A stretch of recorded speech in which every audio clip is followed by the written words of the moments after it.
할렐루야. 지난 주일은 부활주일이었습니다. 오늘은 부활 후 두 번째 주일이라고 부르고 있습니다. 이제부터 부활주일이 본격적으로 부활 이후의 삶을 우리가 살아가게 됩니다. 지난주 부활주일이 얼마나 은혜로웠는지 모릅니다. 연합으로 예배를 드리면서 부활절 칸타타가 진행되는데 얼마나 은혜로운지, 부활하신 주님을 만난 것과도 같고 시간 가는 줄 모르고 은혜 가운데 부활절 예배를 드렸습니다. 그뿐만 아니라 부활절 연합 예배 실내체육관에서 진행되는데 우리 동북계 성도님들이 봉사도 많이 하고 참여도 많이 하고, 그래서 그 어느 때보다도 은혜 가운데 연합 예배를 드리게 되었습니다.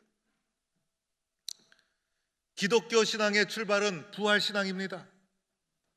부활의 사건이 제자들을 변화시킨 것이고, 부활의 사건이 흩어졌던 제자들을 다시 모았던 것입니다. 부활을 증언하기 위해서 모인 날이 주일이었고, 그래서 주일은 주님이 부활하신 날이라는 뜻을 가지고 있습니다.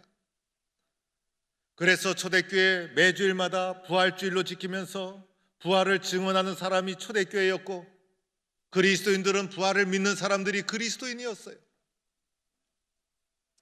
그래서 기독교는 부활 이후로 본격적인 기독교가 시작된 것이고, 부활 이전과 부활 이후는 신앙의 색깔이 완전히 구별되게 됩니다. 부활 이전에는 확신이 부족했지만은 부활 이후에는 분명한 확신을 가지고 살게 됩니다. 부활 이전에는 두려움과 염려로부터 벗어나지 못했지만은 부활 이후에는 세상이 주는 두려움과 염려로부터 벗어날 수 있었어요. 부활 이전에는 나를 위한 신앙이었지만은 부활 이후에는 주님을 위한 신앙으로 바뀌었어요. 그래서 부활 이전과 부활 이후가 신앙이 완전히 달라지게 됩니다. 오늘 말씀은 부활 이후에 제자들의 신앙의 모습을 보여줍니다. 제자들의 부활 신앙이 참으로 중요합니다. 이 제자들의 부활 신앙에서 기독교 신앙이 시작된 것이고, 제자들이 도대체 무엇을 믿으며 무엇을 생각하며 어떻게 신앙 고백을 하며 어떻게 신앙의 길을 헤쳐나갔으며 무엇을 바라보고 살았는가, 이 제자들의 부활 신앙에서 기독교가 시작되었기 때문에 제자들의 부활 신앙을 살펴볼 필요가 있는 것입니다. 오늘 말씀해 보니 베드로와 사도들이 공회 앞에 끌려 나와서 그 무시무시한 신문을 받게 되는 장면입니다. 오늘 말씀 27절에 그들을 끌어다가 공회 앞에 세우니, 베드로를 비롯한 사도들을 공회 앞에서 신문을 받고 잡혀와서 이제 예수님처럼 공회 앞에 신문을 받는 장면이 오늘의 말씀이에요. 예수님을 대제사장이 신문했듯이 베드로와 사도들도 대제사장이 똑같이 신문을 합니다. 제자들은 이 대제사장의 신문을 받고 예수님이 십자가를 지는 과정을 다 지켜본 자들이 바로 제자들이었어요. 오늘 대제사장의 신문을 받는 이 자리가 얼마나 위험한 자리였는가를 다 알고 있었어요. 예수님의 신문을 받을 때 제자들은 무서워서 뿔뿔이 흩어지고 도망갔어요. 베드로도 도망가다가 체면이 있어서 돌아와서 숨어서 지켜보다가, 너도 예수를 따르는 자라는 사람이 누가 들키게 되자 베드로가 나는 예수를 모른다 3번이나 예수를 부인했던 바로 그 신문 자리가 바로 대제사장으로부터 신문을 받았던 자리, 그만큼 두렵고 무서운 자리가 대제사장 앞에 신문 받는 자리였어요. 대제사장 앞에 신문을 받으면서 베드로와 사도들도 예수님처럼 십자가로 끌려갈지도 모른다는 두려움과 공포가 밀려오게 됩니다. 이때 대제사장이 본격적으로 신문을 시작하게 됩니다. 우리가 이 이름으로 사람을 가르치지 말라고 언금하였으되 너희가 너희 가르침을 예루살렘에 가득하게 하니 이 사람의 피를 우리에게 돌리고자 함이로다. 이것이 대제사장의 신문의 내용이었어요. 이 내용을 잘 살펴보면 당시의 대제사장과 당국이 예수 이름으로 가르치지도 말고 전하지도 말라고 언금했다는 것을 알게 됩니다. 너희들은 예수의 옛자도 꺼내지 말라. 예수에 대해서 전하지도 말고 예수가 가르친 내용을 가르치지도 말라는 것이 언금하고 금지했던 내용이었습니다. 그런데 제자들이 이것을 어기고 부활하신 예수님을 전하고 가르치기 시작합니다. 얼마나 열심히 가르쳤는지 예루살렘에 예수가 행한 가르침이 가득 차게 되는 결과를 초래하고 만 것입니다.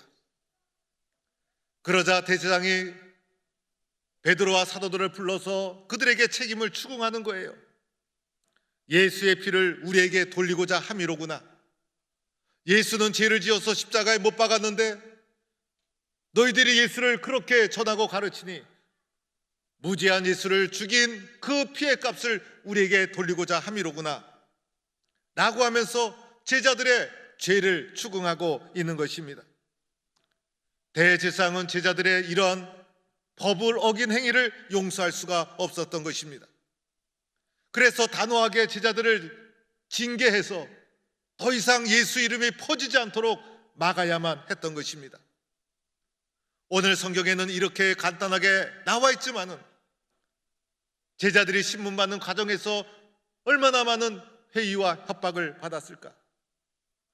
무시무시한 공갈도 받고 협박도 받고, 그래서 부활하신 예수님을 전하지 말 것을 강요를 받게 되었을 거예요. 부활 이전의 모습이었더라면 제자들은 모두가 벌벌 떨면서 잘못했다고 용서를 빌고 다시는 이런 일을 하지 않겠다고 사정을 하면서 살아나갈 궁리를 했을 것입니다. 그런데 지금 제자들은 부활 신앙으로 무장된 상태였어요. 마침내 제자들이 입을 열어서 놀라운 선언을 하게 됩니다. 사람보다 하나님께 순종하는 것이 마땅하도다. 사람보다 하나님께 순종하는 것이 마땅하도다. 이것이 제자들의 부활 신앙이었어요. 너희들이 아무리 협박하고 회유하지만은 너희들의 말에 순종하는 것보다 하나님이 나에게 주신 주님의 뜻에, 주의 말씀에 순종하는 것이 마땅하지 아니하느냐. 하나님께 순종하는 것이 당연하다는 제자들의 신앙이었던 것입니다. 대제사장들의 인간적인 욕구를 거부하게 됩니다. 대제사장들이 아무리 협박해도 두려워하지 않습니다. 부활의 주님을 증거하는 것이 당연한 것이요 마땅하다. 세상의 두려움을 다 물리치고 부활의 신앙으로 똘똘 뭉친 제자들의 모습을 보게 됩니다. 이제는 아무것도 두려울 것이 없었어요. 부활 이전과 부활 이후에 제자들의 신앙이 완전히 달라진 것을 보게 됩니다. 사랑하는 성도 여러분, 이 제자들의 부활 신앙 우리들이 눈여겨보아야 합니다. 이 제자들이 부활 신앙을 실천한 자들이고 제자들의 부활의 신앙에서 기독교가 시작되었기 때문이에요. 이 제자들의 부활 신앙 속에 도대체 무엇이 담겨 있었을까? 도대체 무엇이 있었기에 이렇게 담대한 신앙의 고백을 할 수 있었을까? 제자들의 마음속에 있었던 부활 신앙의 세 가지 요소가 오늘 본문에 나오고 있어요. 첫 번째는 십자가와 부활에 대한 확신과 믿음을 가졌던 것입니다. 제자들의 신앙 속에는 십자가와 부활에 대한 확신이 있었어요. 오늘 말씀 30절에도 너희가 나무에 달아 죽인 예수를 우리 조상의 하나님이 다시 살리셨다. 십자가와 부활의 사건에 대한 생생한 자기 체험이 있었어요. 그래서 예수님의 십자가의 못 박으심을 실제로 목격하고 부활을 실제로 체험했던 십자가 부활에 대한 살아있는 체험이 그들 속에 있었던 거예요. 그뿐이 아니었어요. 십자가와 부활의 사건만 본 것이 아니라 의미 또한 붙잡고 있었어요. 오늘 말씀해 보니 십자가와 부활의 의미를 우리에게 설명하죠. 31절 말씀, 이스라엘에게 회개함과 죄 사함을 주시려고. 주님의 십자가의 의미는 우리의 죄를 대신 지신 십자가요. 죄 없으신 분이 대속의 십자가를 지시고 완전히 죽으시고, 그분이 부활하심으로 말미암아 하나님의 능력을 우리에게 보여주셨다는 것입니다. 그래서 제자들의 마음속에 십자가와 부활에 대한 확신과 분명한 믿음이 담겨 있었던 것입니다. 이것이 그들이 가졌던 부활신앙의 내용이었어요. 기독교의 핵심은 십자가와 부활. 그래서 이 십자가와 부활을 빼면 기독교 신앙은 내용이 없는 거예요. 그런데 제자들의 변화된 신앙의 중심에 바로 이 십자가와 부활의 사건과 의미가 생생히 살아 역사하고 있었다는 것입니다. 이것이 부활신앙의 내용이었던 것이에요. 오늘 우리도 십자가와 부활에 대한 확신과 믿음을 가지고 살아가는 성도가 될 수 있기를 축원합니다. 두 번째는 십자가와 부활의 믿음을 가지고 일어서니 두 번째 단계는 하나님께 순종하는 철저한 믿음의 사람이었어요. 1단계는 십자가와 부활, 2단계는 그로 말미암아 하나님께 순종하는 자들이었어요. 세상을 두려워하지 않습니다. 하나님을 더 두려워합니다. 사람보다 하나님께 더 순종합니다. 세상보다 하나님께 순종하는 것이 당연했어요. 세상에 협박과 회유가 있어도 두렵지가 않아요. 살아계신 하나님, 부활하신 하나님, 부활의 능력을 보여주신 하나님께 순종하는 것이 당연했어요. 그래서 제자들의 마음속에 어떻게 하면 하나님께 순종할 수 있을까? 나는 하나님께 순종하는 사람이다. 나는 하나님이 내 삶의 기준이다. 나는 하나님께 순종하는 것을 당연하게 생각한다. 십자가와 부활의 사건 위에 하나님께 순종하는 것을 마땅하고 당연하게 여기는 신앙으로 변화된 것이에요. 이것이 기독교를 일으켜 세운 부활신앙의 내용이었어요.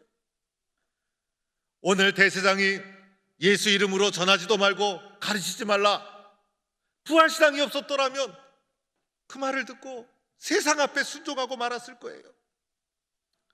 그러나 부활의 신앙을 가지고 나니 세상이 두렵지 않고 아무리 협박하고 회유해도 하나님께 순종하는 것을 마땅하게 생각했던 것입니다. 세상에 살면서 고난이 왔다고 원망하고 시련이 왔다고 굴복하고 세상 앞에 순종하는 거예요. 어떤 어려움이 있어도 하나님은 나를 사랑하시고 이 아픔과 고통과 시련을 통해서 하나님의 영광을 드러낼 것이다 라는 믿음을 가지고 이겨나가면 하나님께 순종하는 거예요. 몸이 아프고 수술을 받고 고통스러울 때 하나님이 나를 도와주지 않는구나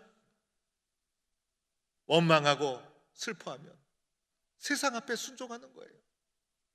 그러나 하나님이 나를 도와주신다, 하나님이 나를 치료해 주신다, 부활의 주님을 바라보며 세상과 육신의 어려움을 이겨나가면 하나님께 순종하는 거예요. 세상에 살면서 유혹이 올 때가 있어요. 밖으로 유혹이 올 때도 있고 내부에서 유혹의 욕심이 나를 유혹할 때가 있어요. 유혹 앞에 쓰러지면 세상에게 순종하는 거예요. 그러나 내가 부활의 주님을 믿고 있는데, 부활의 주님이 나와 함께 하시던데 하나님의 뜻에 순종하는 것이 마땅하다라는 마음으로 주님 앞에 순종하면 부활의 신앙으로 세상을 이겨나가는 거예요.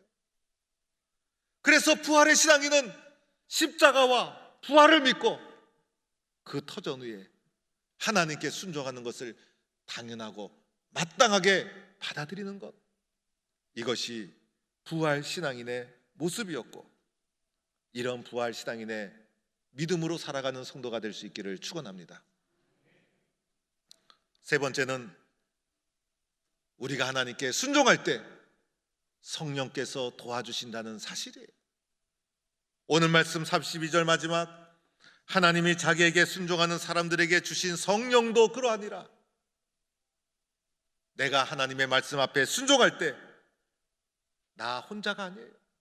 성령께서 도와주시고, 우리의 연약함을 아시는 성령께서 힘을 주시고, 용기를 주시고, 지혜를 주시고, 치유와 회복을 주셔서 성령의 도와주심으로 부활 신앙인으로 승리하게 되는 것이에요. 오늘도 성령께서 나를 도와주신다, 이러한 믿음을 가지고 살아가야 됩니다. 이렇게 부활 신앙인은 철저하게 하나님 앞에 순종하는 사람, 예수님만이 나의 구세주이심을 고백하고 믿는 신앙인, 그리하여 예수님이 걸어가신 길을 나도 따라가고 이 세상에서 예수님의 증인으로 살아가는 삶을 살아가는 것, 부활 신앙인의 모습. 세상에 살면서 하나님께 순종하는 것을 당연하고 마땅하게 생각하는 것, 부활 신앙인의 모습. 이러한 세상을 이겨나가는 부활 신앙인으로 살아가는 성도가 될 수 있기를 축원합니다. 제가 지난주에 선배 목사님을 만나서 대화하는 중에 그 목사님이 섬기는 교회가 설립된 배경을 듣고 제가 은혜를 받았어요. 이 목사님이 자기 교회 설립된 이야기를 해주시는 거예요. 장로님 한 분이 그 교회를 세웠어요. 그런데 이 장로님이 이북에서 월남하신, 빈손으로 월남하신 분이에요. 아무것도 없고 너무나 가난해서 주님 앞에 기도했다는 거예요. 하나님, 가난에서 벗어나게 해주시고 저를 살 수 있도록 해주시고 저에게 축복해 주시면 하나님의 집을 먼저 짓겠습니다. 젊었을 때 이북에서 내려와서 깡통 차다시피 하면서 가난한 시절에 그렇게 버티면서 기도하면서 버텨나갔다는 거예요. 이분이 배운 기술도 없고 이래서 연탄 집게 장사를 했대요, 맨 처음에.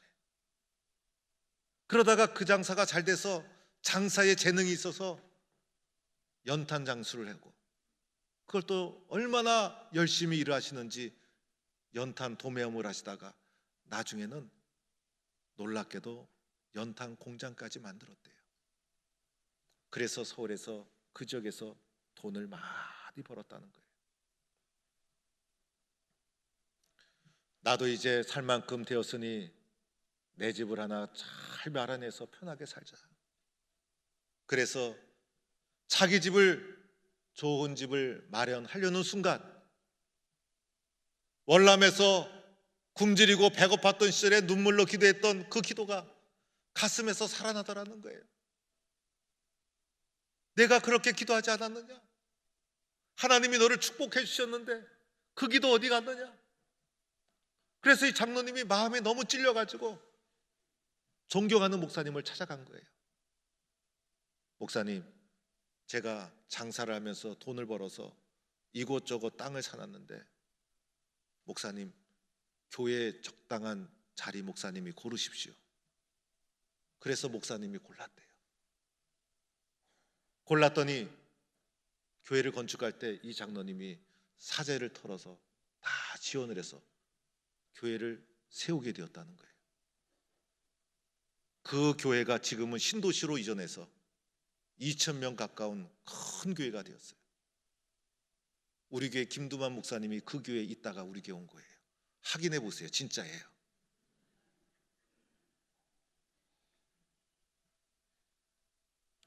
그런데 제가 이야기를 듣고 더 은혜 받은 것은 그 장로님이 그 교회에 안 나왔대요. 물론 자기가 다니는 교회도 있었겠죠.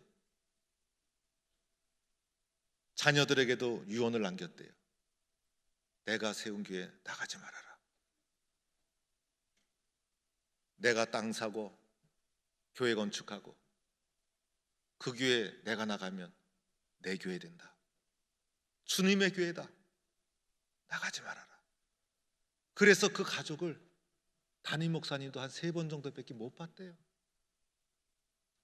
그리고 그 장로님이 인재를 양성해야 된다, 후학을 양성해야 된다라고 해서 나중에는 중고등학교까지 설립하셨던 분이에요. 그런데 후학 양성과 신앙을 위해서 사셨지 크게 사회에 이름을 날리고 그런 것은 하지 않았대요.